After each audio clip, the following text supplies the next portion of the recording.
गुज़श्ता दिनों अमरीकी सरजमीन पर फूड इनसिक्योरिटी के खात्मे, फाइनेंशियल और रेशियल एक्विटी के लिए काम करने वाली सफ़ा अव्वल की तंजीम ब्रुकलिन एमर्ज की जानब से ब्रुकलिन के इलाके में एक खूबसूरत फूड पेंट्री का एहतमाम किया गया। फूड पेंट्री की इस तकरीब में पब्लिक एडवोकेट जमानी विलियम्स ने खुसूसी तौर पर शिरकत की और ब्रुकलिन एमर्ज की जानब से पाकिस्तानी और डाइवर्स कम्यूनिटी के लिए की जाने वाली खिदमत का एहतराफ़ भी किया। आइए देखते हैं एक exclusive report. I thank Jamani Williams for coming in for our food pantry. We're giving away every Saturday 300 meals, hot or chicken over rice and groceries. Basically, Brooklyn Emerge our vision is to empower and elevate the prospects of marginalized individuals and communities through equitable access to education, resources, advocacy, by fostering a society that is characterized by equality and just values. We aim to achieve a world where all individuals have the opportunity to thrive, prosper their fullest potential. Basically, our vision is to foster a vibrant and equitable community by providing all individuals with equitable access to resources, opportunities, enabling them to achieve their potential. We're committed to promoting inclusivity, diversity, and social justice, and measuring our success by a positive impact we have on the lives of those we serve. So our core values is basically equity, collaboration, empowerment, inclusivity, and social justice. We're working with core commission on racial justice equality. We're providing social justice, and we're basically empowering local communities. We have interfaith harmony, youth empowerment, hunger prevention program, immigration clinic, civic engagement, healthcare. We thank Jamani Williams for coming here, and we have so far served 24,184 people around Brooklyn. We have a staff of about 124, and we have helped 50 small business owners with MWB certification. We have actually, after that MWB certification, they qualify for local contracting, and we have given away $5,000 from Brooklyn Chamber of Commerce to the small business owners. So we basically build a business plan, a marketing plan for them, how to cover the aspects, those who are struggling from financial and equity. So we actually help them gain MWB certification and access to local opportunities. I will now invite Jamani Williams to say a few words about Brooklyn Emerge and what prospects he has. We're thrilled to have him over here. I'll invite Jamani Williams to say a few words. As mentioned, my name is Jamani Williams. Your public advocate in the city of New York. There are 3 citywide elected officials. You have the mayor, you have the public advocate, and you have the comptroller. There are 4 if you count the speaker of the city council, who's elected by the members of the city council. The public advocate is next in line. God forbid something happens to the mayor. 4 major duties in terms of the charter. You get to introduce legislation into the city council. You act as an ombudsman, basically a go-between between the people and the government of New York. You're a charter cop. You're making sure that the agencies that are supposed to be doing jobs on behalf of the city are actually doing those jobs. We have a vote on the pension board. Many of your parents, your aunts, uncles, people who work for the city, we vote on how their pension is used. And you get to appoint people to things like the City Planning Commission, the CCRB, which is the Civilian Complaint Review Board. And the 6th one is not charter mandated. I call it the bully pulpit. You get to lift up issues that other folks may not be lifting up, and having a citywide ability to do that is very helpful. I was New York City born and bred. I spent about 3 days in Manhattan, and they quickly took me back to Brooklyn, where I belong.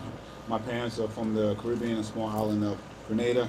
My first loves are actually acting. I have Tourette syndrome, ADHD, but when I'm acting, those things go away. When I was younger, my heroes were Spider-Man, X-Men, Malcolm X, Martin Luther King. They were all heroes to me, people who were fighting for folks. And I started working as a community organizer. So that was long before Barack Obama. No one had any idea what that was. My mother asked me, please get a real job. I had to tell her that it was a real job. And I was really just trying to make things better for communities. I ended up running for city council. Folks told me I would be crazy to do that. I did it. the Most High lined everything up, and I've been trying to cause as much trouble as possible in politics on behalf of the people who I think need the most need. Since then, we work a lot when I was in the council on public safety, on housing, make sure folks have what they need. And public safety looks different for me than a lot of folks. When I grew up, communities were very heavily inundated with simply law enforcement, and we said, look, that doesn't seem to be working. It doesn't seem to be doing the thing we want.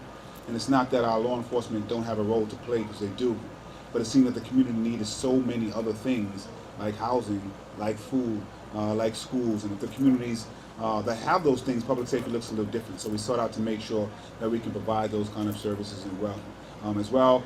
And then I ended up running for lieutenant governor. It's a whole nother story. We got really close, almost made it. Then public advocate opened up. People may know Tish James. She is now the Attorney General of the state of New York. She was the public advocate before. Before was Bill de Blasio, who was a former mayor. That opened up the seat of public advocate, and here I am, doing the best we can to lift up issues, doing the best we can to get legislation passed on behalf of the people. And right now, public safety is still a big issue. Gun violence is still a big issue. Housing is still a big issue. And we want to make sure our leaders are speaking about those things. Young people have always been important to me. Most folks here, some youth employees or interns, and so we want to make sure folks have the skills that they need. One of the things I'm most proud of is when, as a council member, we got the highest injection up to that point of summer youth jobs, because the number one way to keep young people from being arrested is actually giving them a job in the summertime. And we had about over 100,000 people applying. Back then we only had like 35,000 jobs, and so we got that up much higher. And this mayor, to his credit, has got that even higher along with the city council. So we continue to do that. We have a constituent service office as well, where people call in. We put our reports on behalf of what's going on. There's a lot of things going on now in the city and abroad, and we want to make sure that everyone's voice is heard. And we continue to do that as in my office, and I'm happy to answer any questions if folks have.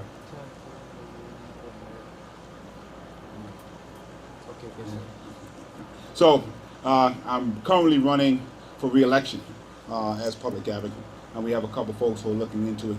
We want to make sure that we have a strong showing, and so we're doing the fundraising, we're going out, and as I mentioned, if something happens and we have to switch that to another position for some reason or other, we want to make sure we have the ability to do that as well. It's important to have people. People often say that the things I talk about, I'm not afraid. I say I do have fear. We just need people who will match that fear with the courage to speak up. One of the big examples now is what I see happening in Israel, Gaza. For some reason, our leaders have had a very tough time talking about that, and it's been very hurtful to me to see only one person's or one side's pain lift up. And so I've been one of the few out there saying, yes, we need to bring the hostages home. Yes, we need to announce what happened on October 7th. If we're going to do that, we got to talk about, we need a ceasefire. We have to immediately stop what's happening in Gaza. We have to lift up the pain of the tens of thousands of people who are dying and the war crimes that are happening there. So it's hurtful and painful to see the Prime Minister of Israel actually in Congress doing what he's doing right now. And we need more leaders that can speak like that and lift up everyone's pain. I always say I can't solve the Middle East crisis. I just don't know how. But in New York City, we have a lot of people in pain, from churches to mosques to synagogues, and everyone should have their leaders speak that pain. So as public advocate, I've been doing that, and I want to try to help continue to do that as well. Do you guys have any questions? I answered everything you could possibly think of. What are some communities Say it again?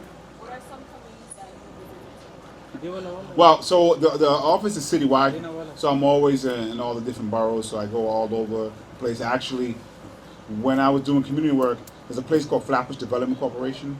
It's not far from here. It's on Newkirk, further down. I was the housing director there. That was about 20-something years ago.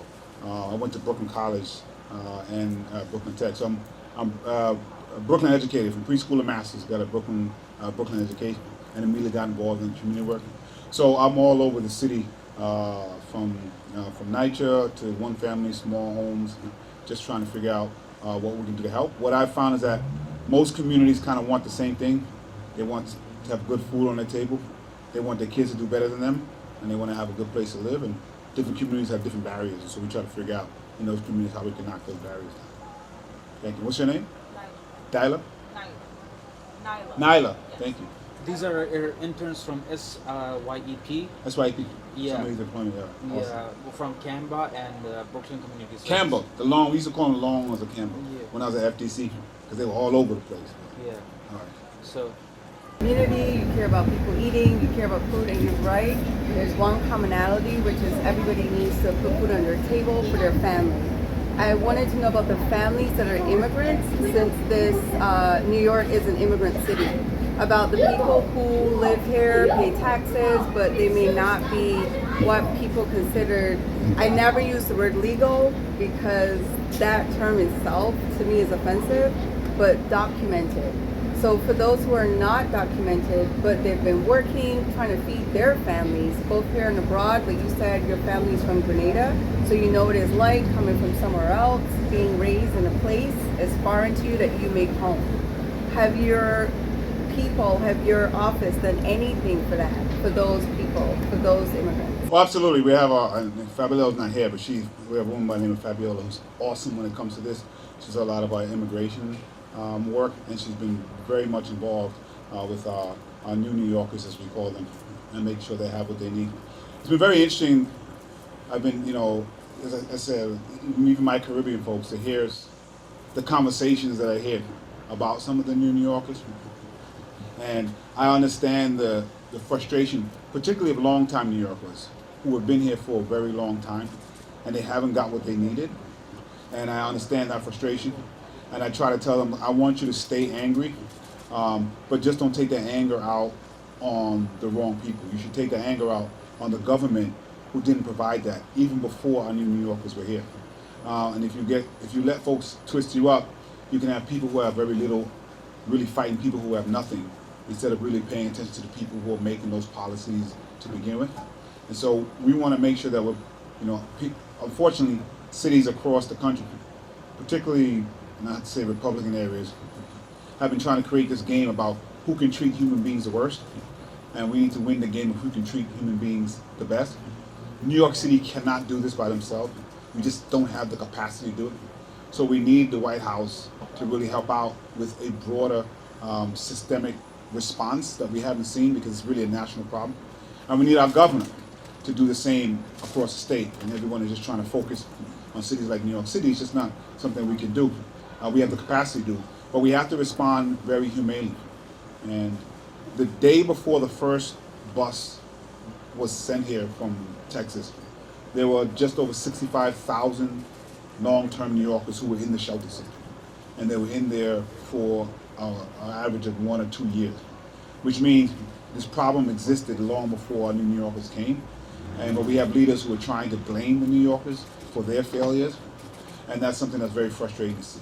So we can do multiple things. We can say we don't have the capacity to solve a national problem while doing what we can as compassionately as possible, and telling our long-term New Yorkers we always had the money and the resources to provide what you needed. We just had leaders who didn't do that. So let's get angry at them and let's hold them accountable. Don't get angry at folks who are starting off on their American journey, because that's what's happening. People are starting their American story, and we want to think about how they're going to remember that. So, as I mentioned, the police department and police, I believe, are partners in safety. They're important partners. And I'm thankful. I always remember when I'm doing this work, like if someone picks up the phone and calls 911, they're trying to get a service. They should get that service with accountability and transparency. But I also know if there's danger, most of us are going to run away, and we're going to ask these folks to run to the danger. And so I always remember that. I also know that our law enforcement is best used with acute, when something is happening right now, there's a danger right now. We've very often used them to try to solve problems that are chronic, that are happening in the long term. And that's just not something that's going to work. And so we've been trying our best to really open up how we discuss public safety. As I mentioned earlier, when I tell people to think about communities that they deem safe, they never mention a community that already has the most NYPD, that already sends the most people to prison. They actually do the opposite. They name the communities that don't have those things. And so we should look at what's in those communities that is causing that type of safety. And I keep saying, You know, when I was younger, I unfortunately knew people who were shot and killed. As I get older, young people still know people who were shot and killed.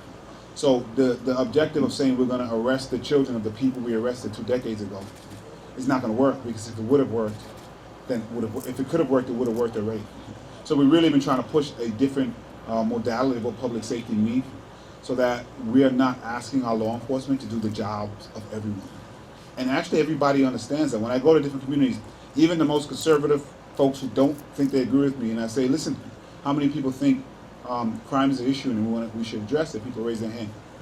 How many people think law enforcement are partners in that? People raise their hand. How many people think they can do it by themselves? Most people do not raise their hand. And so the question is, if we know that, then why are we not putting resources and structures in the other places that can really help us have a truly public safety narrative that is inclusive of everyone, including places like Brooklyn and Merck. I found that community groups can really fill the gaps a lot when government fails, and we saw that during the pandemic. We also see that in that last question with our New Yorkers it's community groups that are really filling in where government's failing.